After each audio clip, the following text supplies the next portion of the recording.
It was October, and my girlfriend was looking forward to her time off. She'd spent the past few months in the rush of college life at NYU, and after weeks of endless classes and city noise, she craved the quiet that only a trip back home could bring. She grew up in Buffalo, New York, a place that always felt familiar, even when she was far from it. So, when she found out she had a few free days, she called up a few friends from high school and decided to take a trip to a nearby campsite, something to help her unwind. The plan was simple: glamping in the woods with a cabin, a campfire, and a break from the city. Little did she know, this trip would become a night she'd never forget. Her friends, 4 of them, were all either 19 or 20, the kind of friends she'd known for years. They were eager to catch up, and the idea of camping in a cozy cabin, enjoying the fall air and the warmth of a fire, seemed like the perfect escape. They packed up, made the drive out to the site, and once they got there, the setting was everything she imagined. Rustic cabins scattered around, picnic tables and fire rings. The area was secluded, offering a quiet that made it feel as though the world was miles away. It was everything they had hoped for. As they unloaded their gear, my girlfriend and her friends noticed they weren't alone. A group of 4 guys, around the same age as them, had set up camp in the neighboring cabin. The guys were friendly enough, and after a brief conversation, one of them asked if they wanted to join them for a beer around sunset. No harm in that, my girlfriend thought. She wasn't much of a drinker, but a few beers by the fire seemed harmless enough. When the sun began to dip below the tree-line, they met up at one of the picnic tables. The fire crackled between them as the beers flowed. Everyone was laughing, chatting, and enjoying the evening. The night felt normal, relaxed, fun. The conversations shifted from lighthearted banter to more personal topics, and everyone was getting to know each other. It was exactly the kind of getaway she needed. But as the night wore on, things started to take a turn. One of the guys, a bit more drunk than the others, excused himself and wandered back into his cabin. He returned moments later holding a revolver.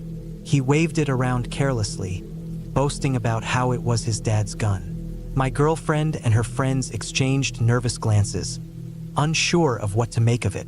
He was obviously drunk, and it didn't take long for the mood to shift. "Put that away, man," one of the girls said, her voice laced with concern. "You're way too drunk to be messing around with that." The guy laughed it off. "It's fine. It's not even loaded," he slurred, clearly enjoying the attention. But even if it wasn't loaded, the fact that he was waving a gun around like it was a toy made everyone uneasy. Still, the guy continued. "I'll prove it," he said, pointing the gun to the sky. He pulled the trigger 2 or 3 times, each time with a dry click. No shots. The group, relieved but still uncomfortable, told him to go put the gun away. He didn't listen. Instead, he started to get defensive, acting like everyone was overreacting. "I'm fine," he muttered. "It's just a stupid gun. It's not a big deal." But it was a big deal. My girlfriend could feel the tension building. No one was enjoying themselves anymore. Her gut told her this was a bad situation, but the guy with the gun didn't seem to care. He was getting more aggressive, slurring his words as he argued with the others. Then the situation escalated further. The guy, irritated and showing no sign of stopping, did something none of them could have predicted. He spun the revolver in his hand, making a show of it. "You think I'm a joke?" he sneered, holding the gun to his own head. My girlfriend froze. "No, don't," one of the other girls tried to say, but the guy didn't listen. He pulled the trigger. Nothing. He smiled, seemingly pleased with himself. "See? It's empty."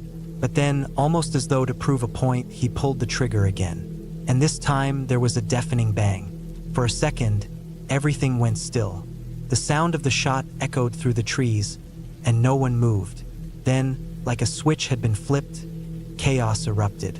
The guy with the gun collapsed backward, a gaping wound in his head. The scene was so surreal it didn't register right away. My girlfriend felt her heart stop as she watched him fall, blood spilling from his skull, pooling around his lifeless body. Screams filled the air. My girlfriend could barely process what had just happened. Her body moved on its own as she dropped to her knees beside the guy. She grabbed his wrist, feeling for a pulse, but it was no use. The other girl with her was already screaming, her hands shaking as she tried to apply pressure to the wound, even though it was pointless.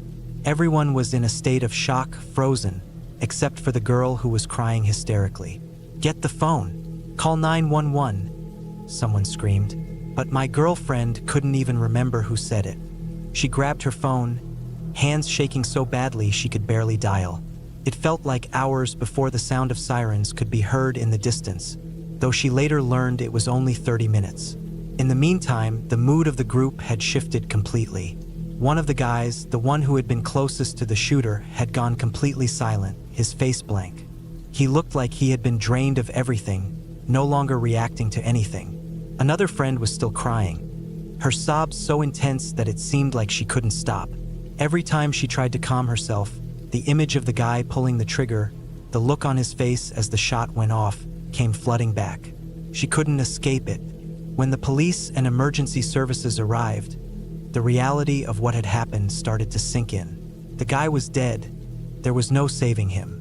The night had turned into a nightmare. The police took their statements, but even as they spoke, my girlfriend could tell that none of them really knew what to say. How do you explain this? How do you make sense of a moment like that?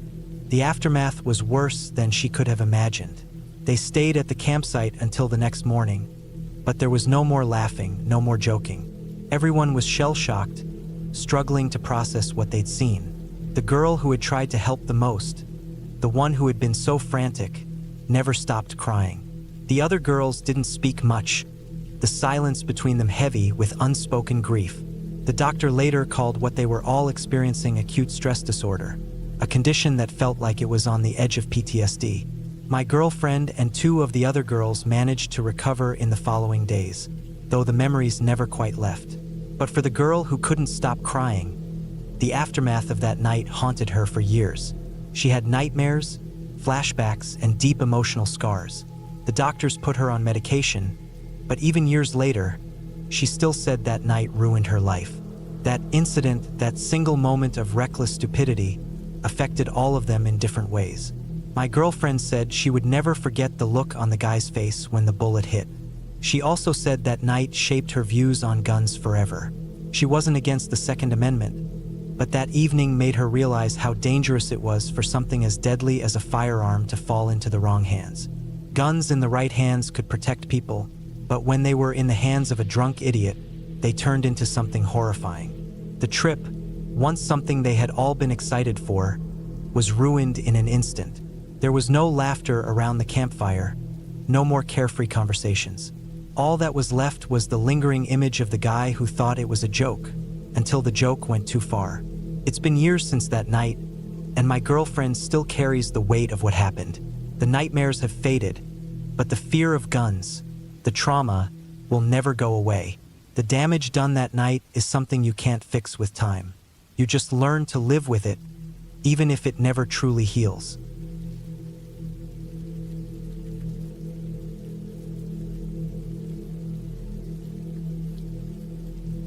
It all started innocently enough. I grew up in central London, a city where survival meant navigating the rush hour tube and avoiding tourist crowds at Leicester Square. Nature, to me, was the occasional walk in a park, a brief respite from the chaos of concrete and steel. But one day, I watched one of those celebrity survival shows, the kind where some soap star is dropped into the wild and expected to survive with just a few rudimentary tools. And something clicked inside me. Could I survive if I were suddenly in a disaster? Or would I be like one of those helpless city dwellers, lost in a world with no pret, a manger for miles? I talked to my mates about it, trying to get them on board. But when I mentioned that I was planning to camp properly, no shiny campsite with a pub nearby, they all thought I was mad. They didn't get the appeal. They pictured a tidy, well-maintained space with a bathroom block and a kettle. When I told them it would be in a remote forest, no mobile phone signal, and no one around for miles, they dropped out one by one. So it ended up just being me taking the plunge. I'd done some solo trips before, nothing too intense, but the thought of heading to Galloway Forest Park in Scotland sent a thrill of nervous excitement through me. It's one of the most remote wildernesses in the UK. a place where you could walk for days without running into another soul. I was drawn to that isolation, that true wilderness. What would it be like to be completely alone? I didn't know if I had what it took, but I was determined to find out. I arrived in Newton Stewart on a dreary September morning and spent the night at a small hostel, Glen Malloch Lodge, where I'd left my car. The owners, like everyone else, thought I was out of my mind. They warned me that if anything went wrong, there was no one for miles. The nearest help was a couple of days' hike away. But I wasn't going to be deterred. I had maps, survival skills, and, if I'm being honest, a fair amount of pride. This was going to be a test. I woke up the next day, packed my gear, and headed out into the vast wilderness. By the end of the second day, I was deep in the forest, several miles away from any sign of life. It was a strange feeling. There was no hum of civilization, no cars, no people. Just me and the wild. The further I walked, the more I felt the weight of being truly alone. But also, there was a sense of freedom, a taste of what it might be like if everything were stripped away. I could do whatever I wanted, whenever I wanted. I could make camp wherever I chose, and no one could stop me. Felt liberating. By the time the sun began to set, I needed to find a place to camp. I spotted a ridge line on my map, and after a tough climb, I found a small patch of trees where I could shelter for the night. I set up my shelter, a simple tarp strung between two trees, and got to work building a fire and preparing some food. As the evening drew on, I felt a sense of satisfaction. The fire crackled, the cold of the night air settled in, and I had a warm cup of cocoa to sip before sleep. As the fire burned down to embers, I placed my mug carefully beside the flames, intending to keep the last of the cocoa warm. Then, I crawled into my sleeping bag, my exhaustion washing over me as I closed my eyes.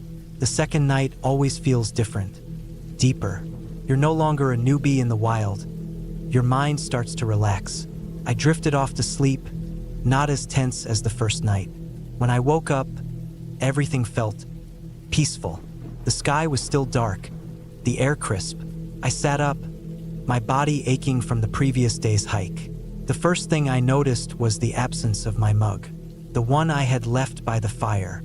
At first, I thought I had simply forgotten where I put it, but as I glanced around, I saw it. There it was, perched perfectly atop a log, far from where I had placed it. My heart skipped a beat. I couldn't remember moving it. I couldn't remember checking it in the night. I got to my feet, my mind racing. Had I done it in my sleep? I approached the log cautiously. There, inside the mug, was something out of place. A piece of grass, expertly knotted in several places, like a delicate string of tiny, intricate loops. It wasn't something I had done. No, this was someone else's work. Someone had been here. Someone had moved my mug and left me this offering. I stood frozen, trying to make sense of it. At first, my mind tried to rationalize it. Maybe it was an animal, maybe the wind knocked it over and something dragged it. But the knots? No animal does that. No animal leaves an offering. I felt the hairs on the back of my neck stand up. The calm I'd felt moments before was gone, replaced by a creeping fear. Someone had been here, watching me, while I slept. I grabbed my knife, a small folding Victorinox, my only defense. My heart pounded as I scanned the area, my eyes darting between the trees and the open hillside. But there was no movement, no sounds, just the rustling of the wind through the grass. Still, the feeling of being watched was suffocating. Why would someone do this? I thought. The possibilities swirled in my mind, and none of them were good. They could have come at me with anything. A rock, a stick, anything. And they could have done anything they wanted. The fact that they hadn't made me more scared than I could have imagined. I spent the next few hours, the longest of my life, half hiding, half waiting. I didn't know if the person was still around. I didn't know if I was being hunted or if I was just being paranoid. But what I did know was that I was no longer alone. And the wilderness I had sought had turned into something terrifying, something unpredictable. I left that camp later that morning, not looking back, not stopping to check if my mug was still on that log. It didn't matter anymore. What mattered was the deep, gnawing feeling that I wasn't the only one out there. And from that moment on, I never camped alone in a place like Galloway Forest again.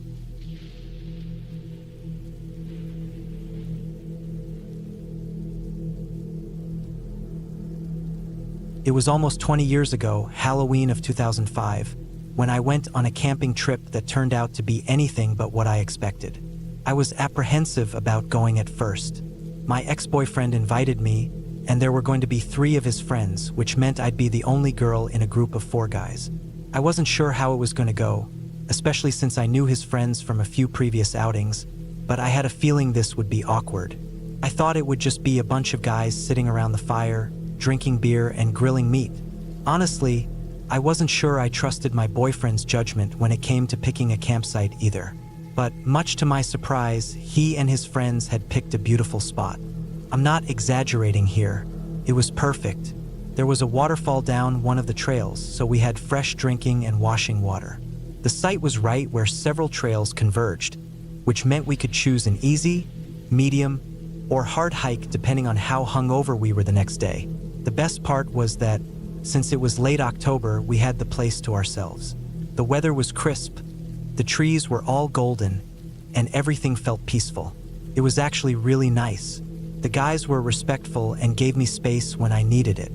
No awkward comments, nothing weird. It was just easy. That first night we went hiking. The trails were empty, and the air was fresh. We hiked for hours, just enjoying the quiet beauty of the place. By the time we got back to camp, we were all tired but content. We made some grilled food, had a few drinks, and then we all retired to our tents to sleep. I remember climbing into my sleeping bag and telling my ex how grateful I was for this trip. He just laughed, all smug like he'd been right about everything. And in that moment, I could admit he was right. It had been perfect. But the next morning, that peacefulness shattered in a way I couldn't explain. We woke up to absolute chaos. Our campsite, which had been so neat and quiet the night before, was wrecked. The campfire my boyfriend and his friends had made was completely destroyed. Rocks, which we'd used to ring the fire pit and stop it from spreading, were scattered all over the place. My boyfriend's truck doors were wide open. The stereo was smashed into pieces against a tree, and the cooler was overturned, with raw meat scattered across the ground. We just sat there in disbelief, poking our heads out of the tent and staring at the mess. How had this happened? We'd all been sound asleep. Nobody heard anything. It felt wrong, like something was off, but we couldn't explain it. We got out of the tents and began trying to figure out what had happened. The more we talked, the more confused we became. My ex immediately accused me of not locking his truck the night before, which made me furious. I remembered locking it. I was sure of it. I had a vivid memory of locking the doors, and I had put his keys in the front pocket of his backpack, way on the other side of the tent, far from the flap. I swore I did everything right. I was getting frustrated, and as he marched over to grab the keys, I could feel my stomach sinking. But the keys weren't in the bag. My blood ran cold.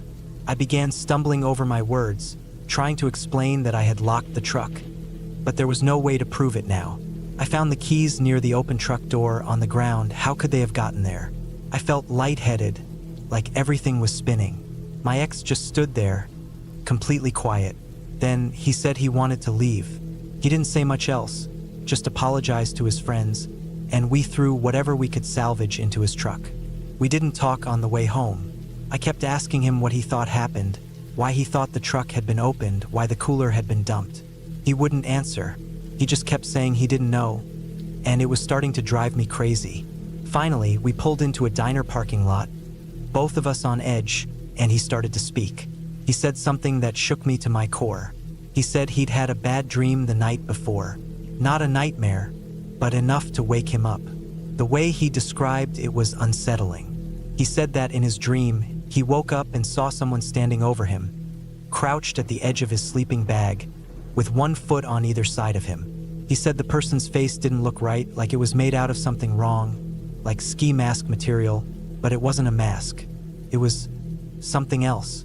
He realized he was dreaming and tried to shake it off, but that face stayed with him, even when he woke up. I didn't know what to make of it. His dream was odd, sure, but it didn't explain what had happened at the campsite. I pressed him for more details, but he just went quiet. I thought he was being weird, and he apologized again, but it didn't help. Something was off, and I couldn't shake the feeling that there was something he wasn't telling me. When we got back home, I called him later that day, but he said he didn't want to talk about it anymore. He had met up with his friends, and they all decided it was best to just move on. It was the most frustrating conversation I'd ever had. They didn't even want to talk to the cops or the park rangers, even though someone had clearly gone through our stuff in the middle of the night. The truck had been opened, the stereo destroyed, the cooler emptied, and no one heard a thing? That's when I started to think something was seriously wrong. My ex was obsessed with his truck, and if it had been damaged or stolen, he would have been all over it. But he didn't want to file a police report. He just wanted to forget about it, and that made me feel like I was going crazy.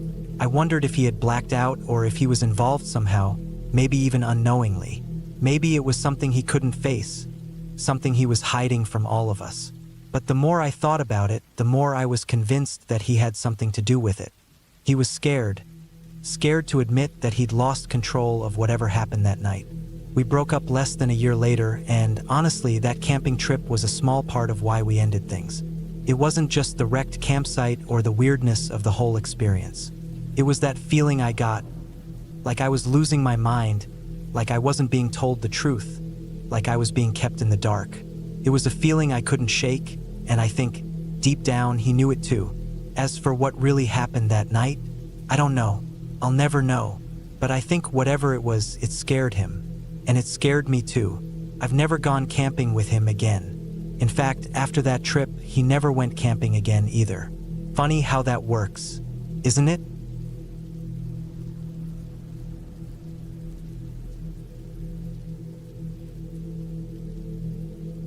This is the scariest true story I know, and I'm not exaggerating when I say it haunts me to this day. It's been almost 6 years now, and the events that transpired still don't make sense. It started with a man, my best friend's father, who was as ordinary as they come. At least, that's how it seemed to all of us. The weird part is, he wasn't someone you'd ever expect to end up in a place like Roof Lake, up in the Northwest Territories of Canada. In fact, the more I think about it, the more I wonder if he ever intended to be found again. He was one of those guys who didn't care for the outdoors. In fact, he hated it. The kind of guy who liked staying indoors, tinkering with gadgets, watching TV, and avoiding anything that involved physical activity. If he could avoid walking the dogs, he would. He'd always say, "They're your dogs, not mine." And he wasn't shy about it. But then something strange happened, and it happened fast. One day, he announced that he was going camping. Not just in the backyard, but up in the wilderness. And not just any wilderness, but the kind that makes even the most seasoned outdoorsman uneasy. Roof Lake, a place so remote and cold that even seasoned hikers would hesitate to go there in the dead of winter. No one could understand it. He bought all this camping gear, tent, sleeping bag, stove, cooking utensils, the works, and started talking about hiking, canoeing, and spending weeks in the wild. The strangest part was that he wasn't going alone. He was taking the family's 2 dogs with him. 2 dogs he had barely acknowledged for years. No one understood it. My friend thought his dad was going through some midlife crisis, but what else could they do other than let him do whatever he thought was right? He had never shown interest in anything like this before, but now, out of nowhere, he was planning a camping trip to one of the most isolated places in Canada. He left in September and told everyone he'd be back within a few weeks. But those weeks turned into months, and then, after a few phone calls to the local authorities, it became clear that no one knew where he was. The last anyone heard, he was supposed to return in mid-October. But by the end of October, he hadn't made it back. No sign of him anywhere. The family thought maybe he'd just extended his trip. But weeks passed, and soon it became obvious that something wasn't right. The search started. My friend's family reported him missing, and the authorities sent out search and rescue teams to comb the area around Roof Lake. The police and rescue teams spent weeks searching, but they found nothing. There were no signs of struggle, no tracks in the snow, no indication that anything out of the ordinary had occurred. The family was left to wonder. Had he gone off the grid? Did he decide he didn't want to be found? That idea didn't sit well with anyone. least of all my friend. His dad wasn't like that. He didn't just disappear. But as the weeks dragged on, and the search turned up nothing, everyone began to wonder if he was even alive. It was months before anyone even came close to finding anything. By March, 5 months had passed. The police started suggesting that he might not have made it through the harsh winter conditions. It was a long shot, but they suggested that perhaps he had fallen into one of the icy rivers, or worse, that animals had gotten to him. A thought none of us could shake. But my friend's family refused to give up. They clung to hope, holding out for some sign that he was alive. And then, in early April, they got something. A pilot, flying over the area for unrelated reasons, spotted something strange. It looked like a man walking, accompanied by 2 dogs.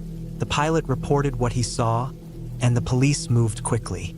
They sent a team out to search the area near Roof Lake, but they found something else entirely. My friend's dad's campsite. The tents, cooking supplies, and even some of his gear were scattered around. It was a strange sight. Some of the supplies appeared as if they had been left behind in a hurry. But the most bizarre thing was the presence of boating wax.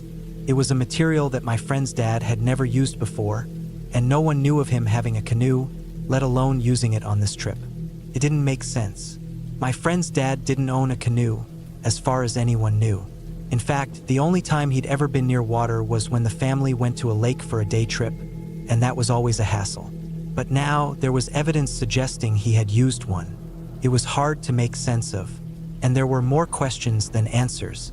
If he had a canoe, where was it? Why had he left the campsite behind? The search teams expanded their efforts, but after a couple of days of combing through the area, they still couldn't find any trace of him.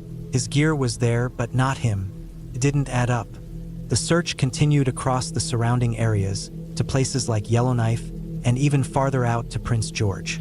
The idea was that he might have gone to visit an old college friend, but no one ever found any evidence to back up that theory. No one could figure out where he had gone or why he hadn't returned home. Months turned into years, and still, no one knew anything. The family tried to hold on to hope, but the chances of him being found alive grew slimmer with each passing season. And the more time that passed, the more it seemed like he had vanished completely. There were no bodies, no remains, not even his canoe. If a bear had gotten to him, as some had suggested, surely they would have found something. But there was nothing. It was as if he'd disappeared into thin air. Eventually, the police and search teams gave up. There had been no progress in finding anything for years. They had combed through every inch of the area and had turned up nothing. No clothing, no personal effects, no evidence that my friend's dad had ever been there. He had just vanished. It was as if the wilderness had swallowed him whole. The idea that he was still out there, living some sort of wild, untamed life, was hard to believe. He wasn't a survivalist. He wasn't someone who had the skills to survive for years without being found. No one believes he's alive anymore, and maybe that's the hardest part to accept. We want to think that maybe, just maybe, he's out there somewhere, living the life he always said he never wanted. But the reality is, it's been 5 years. Not even a single trace of him has ever been found. No footprints in the snow, no sign of his canoe, no discarded clothing. Nothing. In the years since, there have been rumors, of course. Some people said that if a canoe was covered by fresh snow, it could be hidden for years. Others suggested that wild animals might have dragged him away and eaten whatever was left of him. But the more I think about it, the less it all adds up. How do you lose a man, his gear, and his canoe in the wilderness without leaving a single trace? How does someone just disappear like that? The fact that they've never found a single thing, no remnants of his tent, no gear, nothing, feels off. It doesn't feel real. So what happened? It's the kind of thing that makes you question everything. What if he didn't just get lost in the wild? What if he didn't get eaten by animals? What if he just didn't want to be found? What if he really did vanish on purpose? But then I come back to the same thought. This wasn't the kind of guy who just disappears. He wasn't an outdoorsman, he didn't have the survival skills, and he didn't have the desire to just walk away from his family. He was a homebody, a guy who barely tolerated being around his dogs. And yet, one day he was gone. I can't say for certain what happened to him. Maybe he got lost, maybe he fell into the water and drowned, maybe something far worse happened to him. But the truth is, we'll never know. The wilderness doesn't give answers. It just takes. And sometimes, the most terrifying thing of all is the silence that follows when you can't even find a trace of someone.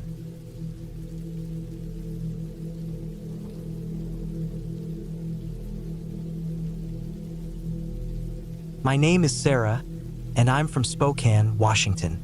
Some people think it's stupid for a young woman like me to be heading out on a solo camping trip, especially in a state that's seen its share of grim headlines, with 30 confirmed serial killers in the region. But I'm not the kind of person to shy away from adventure. I'm not naive, though. I carry a gun, just a small M&P Shield 9mm. It's not much, but it makes me feel safer when I'm out there alone, knowing that I have that option for self-defense. I know it's not a perfect protection, but it's better than nothing. It was last October when I decided to head up to Snow Lake. The fall air was crisp, the trails weren't too difficult, and I was craving some peace and quiet to help unwind. I needed to get away from the city, disconnect, and just breathe. Snow Lake seemed like the perfect place, with stunning views and a somewhat well-known trail, but still remote enough that I wouldn't feel crowded. Now, I know Snow Lake is one of the more popular spots in the Snoqualmie Pass area, and I typically prefer less traveled trails. But for some reason, the thought of being surrounded by a few other hikers made me feel better, as if I could rely on someone in case something went wrong.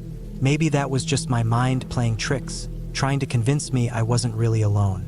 I hiked about 4 or 5 miles into the trail before I found a good spot to set up camp, far enough off the beaten path for some privacy, but still close enough to the trail in case anything went south. The terrain was beautiful, covered in the rich hues of fall, and I was looking forward to a calm night by the fire, a warm meal, and a peaceful sleep. I unpacked my tent, set up my little campfire, and made some food, taking my time to enjoy the quiet of the forest. After eating, I knew I was pretty worn out from the hike, so I decided to call it a night. I wasn't one for staying up late while camping alone. I've always believed in getting a good rest to avoid unnecessary risks, so by 9 p.m., I was ready to crawl into my sleeping bag. I didn't even bother reading or using my phone. I just wanted to rest. I rolled up my sweater and shoved it in my pack to make a makeshift pillow, and before I knew it, I was out cold. I remember thinking that it didn't take me long at all to fall asleep, almost like my body was desperate for rest after the long hike. The next thing I remember was a dream, or at least I thought it was a dream. In the dream, my sister and I were sitting in the back of my dad's car, and we were on some kind of road trip. I didn't know where we were headed, but my sister kept teasing me about a crush I had back in high school. I told her to stop, but she wouldn't listen. I kept asking my dad to tell her to quit, but he didn't say anything. The whole thing was irritating, but it felt oddly familiar, like something I'd experienced before. And then, suddenly, I heard a sound, a zipper being pulled. It was so loud, like someone was pulling the zipper of a tent, right next to me. I blinked and tried to look around, but the darkness of my tent was impenetrable. I couldn't see anything outside, but the sound of the zipper continued, drawing closer, as if someone was standing just outside my tent and unzipping it slowly. It hit me like a ton of bricks. My mind cleared in an instant, and I realized that I wasn't in the car with my sister anymore. I was in my tent, and that zipper sound was real. Someone was at my tent trying to unzip it. I could feel my heart racing as I lay there in complete silence, trying to process what was happening. Without thinking, I reached for the gun in my bag. My hands were shaking, my fingers cold and stiff with adrenaline. I could hear the zipper moving again, the slow sound dragging on and on. I could feel the fear creeping up, but I forced myself to focus. I had trained with that gun. I had put in countless hours at the range, learning how to handle it, how to use it under pressure. But none of that seemed to matter as I fumbled to pull it out of my pack. The zipper kept moving. I could hear it clearly now, almost as if it were echoing in my head. I was shaking, but I had to get the gun ready. I finally drew it out, the cold metal of the M&P feeling heavy in my hands. My breath was coming fast and shallow, but I forced myself to stay still. I didn't want to make a sound, didn't want to give away that I was armed, but I couldn't stop my hands from trembling. The zipper kept moving, inch by inch, and I could hear the tension growing outside the tent. The person hadn't spoken. They hadn't made a sound aside from that zipper, and it felt like time had stopped. I was completely frozen in place, my gun aimed at the tent flap, waiting for the next move. Finally, I spoke, my voice sounding weak even though I tried to make it sound fierce. "If you don't want to die right here, you need to get away from my tent." There was silence. The zipper stopped. I could feel the weight of that silence pressing down on me. I was holding my breath, wondering if the person had heard me, wondering if they were backing away or just waiting for me to make a move. I told them again, more firmly this time, my voice trembling with the fear that I couldn't control. "I have a gun pointed at you. If you don't leave in the next 5 seconds, I'll shoot." I waited. The silence stretched on, every second feeling like an eternity. My heart was pounding in my chest, my hands still tight around the gun. Then, finally, I heard movement. Someone stood up, their footsteps crunching softly in the leaves as they took a few steps back. The sound of their footsteps gradually picked up pace, and it hit me, they were running away. I could hear their footfalls getting lighter and lighter as they retreated into the woods. But then, just as suddenly as it had started, there was silence again. I couldn't tell if the person had run off or if they had stopped just out of sight, waiting for me to let my guard down. I couldn't risk it.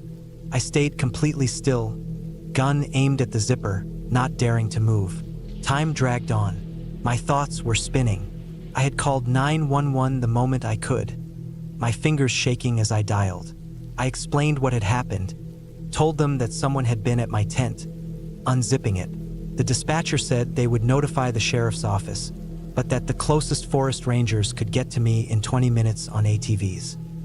He warned me not to be alarmed if I heard the sound of engines in the distance. He said it would be the cavalry coming to help, but those 20 minutes felt like the longest of my life. I lay there, listening intently, still unable to move. Every sound in the night felt magnified, the rustling of leaves, the occasional bird call, the eerie quiet that seemed to envelope the forest around me. I kept thinking about the person outside my tent, wondering if they were still close by, waiting to make another move. When the rangers finally arrived, I could hear the sound of their engines roaring in the distance, breaking the silence that had hung over me for what felt like hours. I wanted to scream with relief, but I stayed quiet, trying to gather myself together. The rangers got to my camp quickly, and I told them what had happened. They checked around the area, making sure no one was lurking nearby, but they found evidence of someone having walked off into the woods. Whoever it was hadn't been close, but they had left a trail that led deeper into the forest. They offered to give me a ride back to my car, and I didn't hesitate to accept. I was shaken, still trying to process what had happened. It had been the first time anything like that had happened to me, and honestly, it left me with more questions than answers. I'd like to tell you that I handled it all perfectly, that I was some cold, tough woman who didn't flinch, didn't hesitate. But the truth is, I wasn't ready. I wasn't prepared for what it felt like to truly face the possibility of taking someone's life. I had trained with my gun, practiced drawing and shooting, but in that moment, I felt completely unprepared. It's one thing to hit paper targets at the range, but it's something else entirely when you're facing a real person. I still don't know if I would have pulled that trigger. Maybe I would have if they tried to grab me or if they'd had a weapon. But in that moment, I wasn't sure I could. I think I would have begged them to stop, pleaded with them to leave. It wasn't the badass moment I thought I'd have. Since that night, I've thought a lot about the encounter. I still don't know who it was or what they wanted, but I know one thing for sure. I'll never go camping alone again in quite the same way. The forest can be peaceful, but it can also be dangerous. And now, every time I go out there, I can't help but wonder if there's someone else hiding just beyond the trees, waiting to test my resolve again.